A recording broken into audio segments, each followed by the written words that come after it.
Hellblade: Senua's Sacrifice came out in 2017, and ever since then I have not been able to stop hearing about it. I was really interested in checking out the game when it came out, but for whatever reason I just didn't get to it. It's a shorter game, so I probably just thought I'll have time to get to that at some point, and of course some point just never came. So after years of hearing about how excellent the game is, and with the excitement bubbling for the upcoming sequel, I decided it was finally time to dive in and check out Senua's Sacrifice, see what all the hype's about, and let you know what I thought as well. So to start us off, I played this game on Xbox Series S with the controller. I realized after the fact that I also have it on PlayStation. So I don't know when I purchased it, but at some point I did. Regardless, I played it on Game Pass on Xbox, so it didn't cost me any extra money. I spent about 8 or 9 hours on the game. I'm not exactly sure how long because there were a couple times when I left the controller and walked away. I played the game on normal difficulty settings. I think there are modes above and below that. I want to start off talking about the story for Hellblade. And I think for anybody who comes into this game mostly unaware of anything around it, the mental health issues, the setting, etc., you're going to immediately realize something is different about this game and just the way it's set up. From the narration all the way to the voices that Senua hears constantly, something strange is going on. Well, from the outset, the game immerses us into Senua's shattered reality, where we'll see her grappling with psychosis and her own inner turmoil.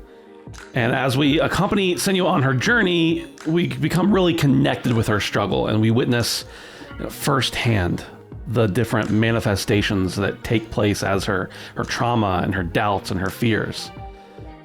Basically, the story takes place in the unforgiving Norse world of mythology that we're mostly familiar with through other games and media. And I absolutely love Norse mythology. I had no idea the game was set in that environment, didn't really know it, and that was a really super nice surprise. Especially because you're a little more familiar with the characters and the concepts that you're going to interact with already. And of course, every different game and different type of media, when they're dealing with mythology, they put their own twists and turns on it, and that's no different here, of course. But basically, Senua is on a mission to save her dead lover, Dillion, from the depths of Helheim and from the goddess Hela. And the storyline is pretty straightforward, and it allows for some cool moments. But what I really took away from the story was when the narrative would dip deeper down into the themes of loss and grief and distress and kind of bring that to the forefront. And it does it in a way that is both very obvious and kind of subtle. I know those are opposite extremes, but in some instances it puts it right out there and says, this is what you're dealing with here. And in others, it's buried. I think there's a little bit more you have to dig for there. And so I enjoyed the differences in the way that the story was presented, even within itself. And really, it's a story of what happens when we deal with those issues and also when we don't deal with those issues.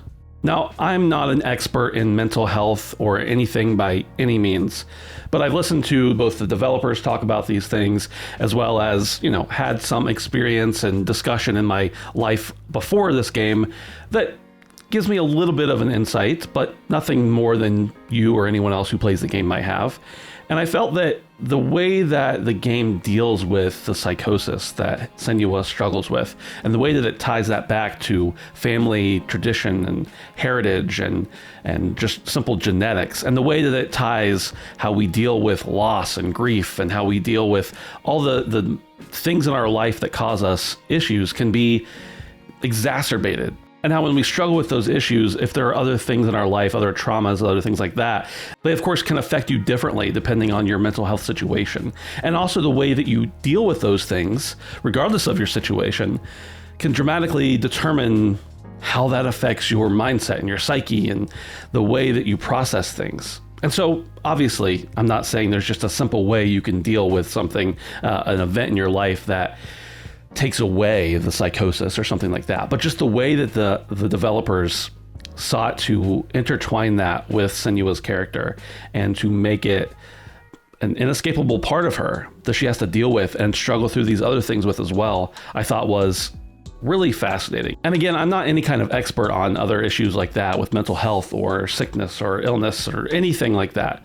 But I do know that obviously the way that your mind works is going to be affected by the events and the traumas around you.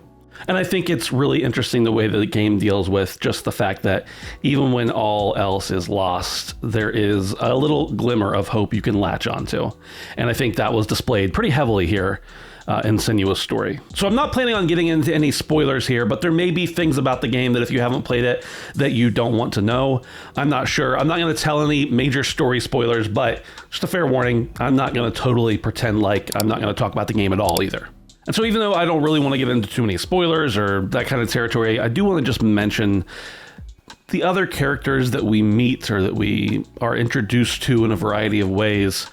I thought they were really well done. And I thought the way that each of them have a different impact on Senua's life and on her mind and on her thought process and on the things that impact her the most was really fascinating. And the way that they dealt with each of those characters was really cool as well.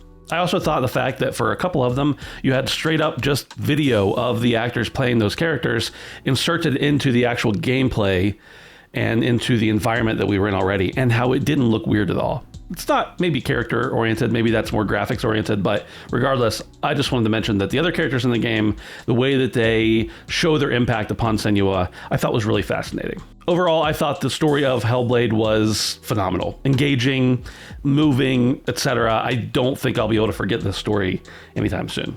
The gameplay in Hellblade: Senua's Sacrifice is simple, but still satisfying. There are basically 4 different things you can do: exploration, puzzle solving, combat, and then there are cutscenes. Of course, we'll leave out the cutscenes because that's not really what we're looking for in most gameplay discussion.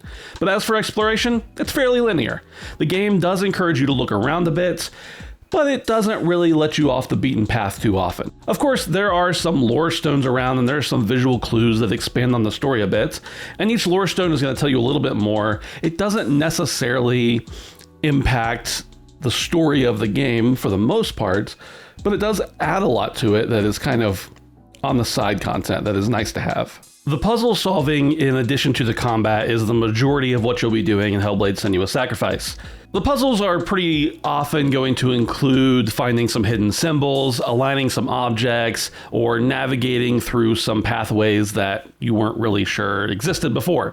And they're pretty seamlessly integrated into the world and really encourage you to get immersed in the environment and everything. And a lot of the puzzles in Hellblade go beyond the traditional mechanics, and they use symbolism and metaphors to convey meaning. And even though I didn't really think many of the puzzles in the game were terribly difficult or head scratchers, if you will, I thought the way that the game helps you solve each one of them was fascinating, because Senua is hearing these voices, right? These other personalities of herself, or the psychosis that has overtaken her, the other characters playing in her minds, and you actually are using those voices in order to solve these puzzles. And they're like crying out little hints and tips and, look over here, look over there, that's not the way. And sometimes you got to be careful because the voices are tricking you, as I think so often happens with psychosis. But other times they're telling you exactly what you need to do. So just having that incorporation of the story elements with the puzzle elements, and one thing that we would call a problem actually being helpful in a solution, is just a really, I don't know, I had to stop and think about that one for a little while. Like, was it intentional that the thing that we would consider harmful is actually helpful in some instances? And I think that the puzzles really serve a purpose beyond the mere gameplay mechanic of it. They're really intricately tied to the story, the way that they interact with the characters' stories and themes, just really continue to immerse players in Senua's world. And they provide a sense of accomplishment and progression in whatever it is you're doing in this game, trying to get to Helheim, trying to rescue the soul of your lost lover. I don't know that many puzzles are able to incorporate themselves into a non-annoying way. They were simple, I get it.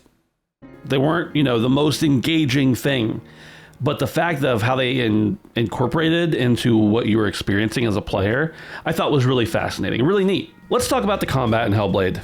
This is a topic that I know is kind of widely contested. There's a lot of melee combat mechanics and strategic elements as well, and there's a different kind of approach to battles. We'll start off with the positives. The controls are fluid and responsive. No complaints at all. The combat feels weighty and it feels satisfying. And each strike and each parry feels impactful. And I don't know that it's the most challenging, but it is enjoyable. It's not just mindless button mashing. You've got to master the moveset and make sure that you're paying attention to all surroundings of yourself at all times. And your sword is there and it has a heavy and a light attack. You also have a melee attack where you can kick an enemy back. There's also Senua's ability to focus, and I really am still not sure what exactly this focus is, other than that there is a mirror Senua wears on her hip. And as you parry or you block or you successfully strike an enemy, that meter builds up and eventually you're able to use focus where you can slow down time around you. I think this is the same mechanic that you also use to examine the lore stones and things like that and to align puzzles, but basically, the focus allows you to slow down time and attack enemies faster than you would be able to normally. And this is especially helpful because there are many times when there are just 4 or 5 enemies on all sides around you, and you have to be able to fend them off. The fact that Senua's inner voices also intervene in fights and help her, in specifically that scenario where there are people who are all around her, there are enemies all around her, and tell her to dodge, tell her to get out of the way. It is a really cool mechanic, and especially I didn't realize till near the end of the game, there is no HUD. There is no HUD almost at any point in the game telling you what to do, what button to push, where to go. You just need to figure it out for yourself. And this is especially noticeable in these larger fights where you're fighting several different enemies. It's not telling you press X to dodge. It's not telling you press whatever. It's just simply saying, let the voices in the game speak. Listen to them and pay attention to your environment to figure out what to do. And I feel like we've just got too many games holding our hands, telling us exactly where to go. Now, there are some points where the voices in some puzzle scenarios were like, you should do this, and that was the exact situation I was in. But for the most part, it's just listening to the environment around you and listening to the voices in Senua's head that kind of push you through. As for negatives in the game, I think the enemy types were not varied enough. There are too many of the same ones over and over and over. And I understand, you're fighting the same foe. It kind of makes sense, but it was a little bit boring. Senua's moveset is very satisfying, but it does feel pretty limited compared to other games of this style. There's a lack of, combos. There's not a very wide range of weapons. And I didn't mind that because it's such a short game. I didn't feel like I was getting too bored, but I can certainly understand why someone would. I don't think we can go any further without talking about the audio. One of the standout points in this game, absolutely one of the things that put this game on the map. And I've talked a lot about the voices in Senua's head, but not a lot about the rest of the sound overall. The audio is really the standout aspect of the game for me, and it contributes to its emotionally impactful experience. You've got the haunting score that really just brings a certain atmosphere to the soundtrack, and it perfectly complements the dark and ethereal nature of the game. And it really allows you to experience a whole variety of emotions, from fear to anxiety to sorrow to excitement to there's everything in there, and it's all comes down to the soundtrack, in my opinion. The game was also made with binaural audio, and it really creates a three-dimensional soundscape that just enhances the realism of the game. Of course, if you've ever heard anyone speak about this game, they're probably going to tell you to play it with headphones. I usually just play a game however I want to play it. A game tells me to turn down the HDR to whatever. I'm just playing it how I want to play it. This game, if you do not play it with headphones, you might as well not play the game. Because the sounds of the enemies all around you and the sounds of the voices in Senua's head all around you, positioned in the 3D space, making it feel, it just adds so much to the immersion. And this is one of those situations where I feel bad. I feel bad that there are so many people who can't experience this game in the way that it was intended to be experienced. Obviously, with many games, there are accessibility features that help those who are hearing impaired or who have other ability issues. But with Hellblade, I'm just not sure. The voices and the sound and the binaural audio are such a large part of this game. it's really hard for me to imagine how someone could experience this game in the same way I did without the ability to hear. The voice acting in Hellblade is also phenomenal.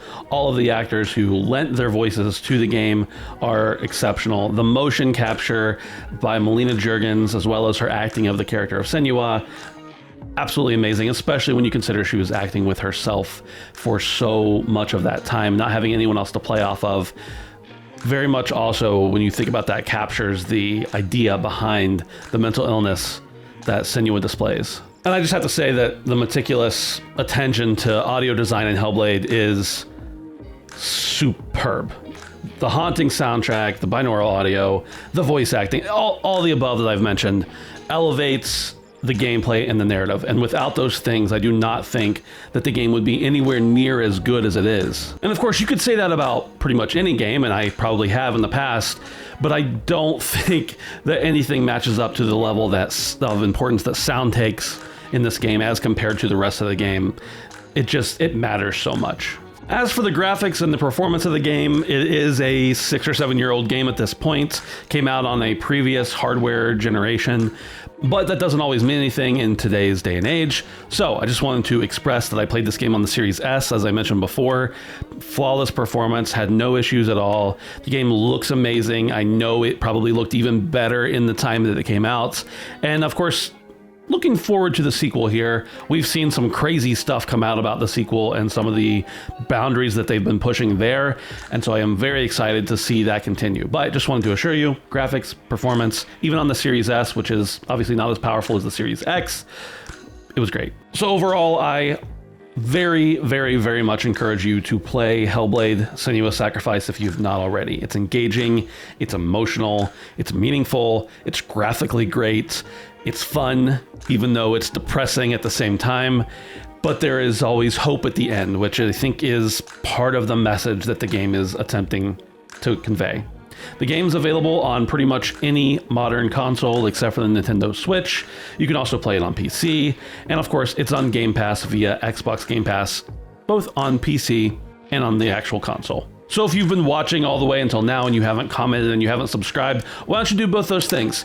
Click the subscribe button if you don't mind. I'd really appreciate it. It helps me out a lot. And comment and let me know what your favorite piece about the game is. I'd love to keep the spoilers as much out of the comments as we can so people who haven't experienced it yet can have the opportunity to do so. But I would also love to know exactly what you love about Hellblade if you have played it thus far. Let me know, and thanks for watching.